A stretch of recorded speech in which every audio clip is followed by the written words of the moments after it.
د ورزشي، ټولنیزو، سیاسي او نورو جالبو معلوماتو لپاره د افغان اپډیټس یوټیوب چینل در سره سبسکرایب کړئ. د هندي آی پی لیګ بولۍ ته د لوبغاړو وروستی لیست ښکاره شو.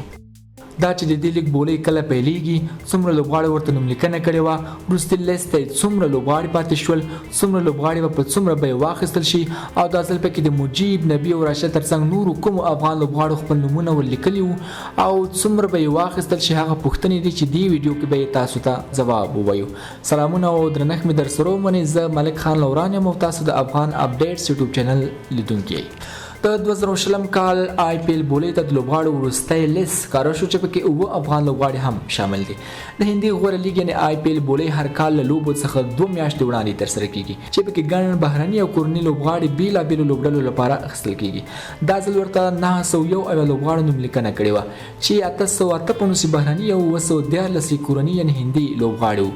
د همدې ډسمبر میاشتې پر 9 نیټې ټول چاڼ شول چې وروستي لیست ته یوازې 332 لوبغاړي پاتې شول. په دې لوبغاړو کې 3 بهرني او 16 کورني یا هندي او 3 د دوهمې درجې هیوادونو لوبغاړي دي.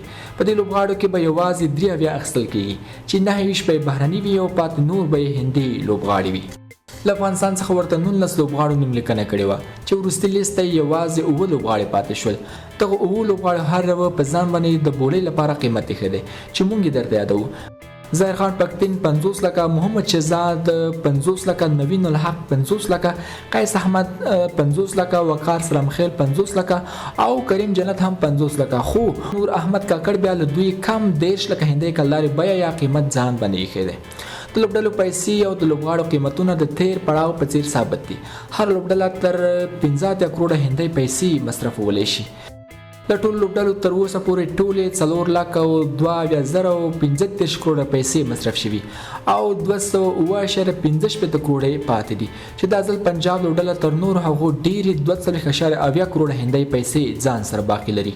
ورپسې کلکتا 15.15 کروڑه، راجستان 28.9 کروڑه، ډلهي کاپیټل 9.15 کروڑه، بنگلور 9.9 کروڑه، حیدرآباد 19 کروڑه، چینای سوپر کینګ 14.8 کروڑه او ممبئی انډینز 14.05 کروڑه پیسې ځان سره پاتې لري. ټوله کې 3 کورنیو او 29 بهرنیو لوبغاړو ته اړتیا ده ځکه چې هر لوبډلې ځان سره د تیر پړاو 2 لوبغاړي ساتلي دي چې نه هغه لوبډله ده چې د تیر په څیر یې ډېر شل لوبغاړي ځان سره ساتلي دي او نور ته اړتیا لري چې 2 پکې بهرني وي. ډلهي کاپیټل 14 لوبغاړي لري او 14 نور پیری چې 15 پکې بهرني وي. پنجاب چې تر ټولو ډېرې پیسې هم ځان سره لري د 14 لوبغاړو شتون کې غواړي 13 نور ښه لوبغاړي په ښه قیمت وپیري چې 4 پکې بهرني وي.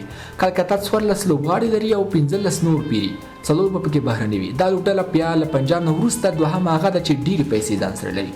ممبئی چې د تیر پړاو 18 لوبډله ده 18 لوبغاړي ځان سره ساتلي، 9 نور هم اخلي چې یوازې 2 پکې بهرني وي. خو پیسې تر ټولو کمې 13.15 کروڑه پاتې دي. راجستان 14 لوبغاړي لري، غواړي 15 نور هم اخلي چې 4 پکې بهرني وي.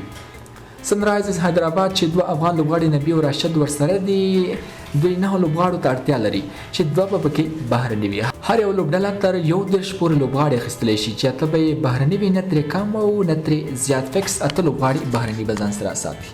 تیر وار هم له افغانستان څخه همدومره لوبغاړي ورته نوملیکنه کړې وه خو یوازې څو یې وروستۍ بولۍ کې بازار ته وړاندې شول چې له جملې مجیب زدران پورته شو نور ټولې بیرته واپس کړی شو.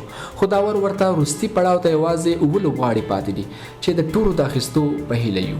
دوستانو که چېرته دغه ویډیو مو خوښه شوي نو هیله ده در سره لایک یې کړئ، شیر یې کړئ او د نورو ویډیوګانو کتو لپاره زموږ یوټیوب چینل در سره سبسکرایب کړئ او نورو دوستانو سره یې شریک کړئ.